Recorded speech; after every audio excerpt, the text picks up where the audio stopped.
വിക്രം പറഞ്ഞോ, നിങ്ങൾ ചോദിക്കും ഞാൻ പൈസ തരണം, നിങ്ങൾ ചീത്ത വിളിക്കുമ്പോ അത് കേൾക്കണം, കണക്ക് എഴുതണം, എല്ലാം നടക്കണമല്ലോ. പറയാനുള്ളത് ഈ വിക്രമം പറയും. എന്റെ ഓട്ടോറിക്ഷന്റെ RC ബുക്കും ചെക്കും മുദ്രക്കലാസും ഒക്കെ ഇവിടെ തന്നിട്ടുണ്ട്. പലിശയും പലിശന്റെ പലിശയും പിന്നെ അതിന്റെ പലിശ കണക്കിന് പോയാൽ പാളയം പച്ചക്കറി മാർക്കറ്റും മാനാഞ്ചേരി സ്റ്റേഡിയം ഗ്രൗണ്ട് എല്ലാം കൂടി കെട്ടിപ്പറക്കി ഇങ്ങോട്ട് തിരുവനന്തപുരം കൊണ്ടുപോലോ. നീ തിരുവനന്തപുരം ഏരിയ വിടന്റെ വിക്രമ.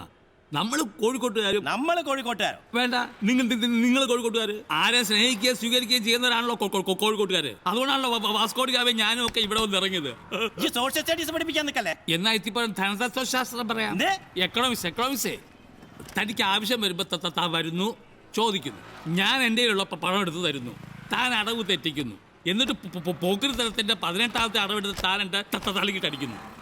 എൻ്റെ പൊന്നു വിക്രമ, ഞാനേ ഈ കോടികൾ കൊണ്ടും ലക്ഷങ്ങൾ കൊണ്ടും കളിക്കുന്ന ഒരു മുതലാളിയല്ല.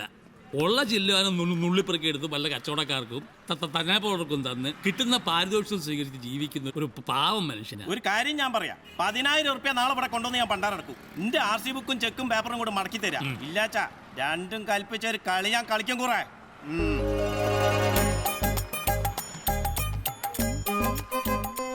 പണ്ട് പറഞ്ഞിട്ടുണ്ടല്ലോ, ഒരു കാരണത്തിന്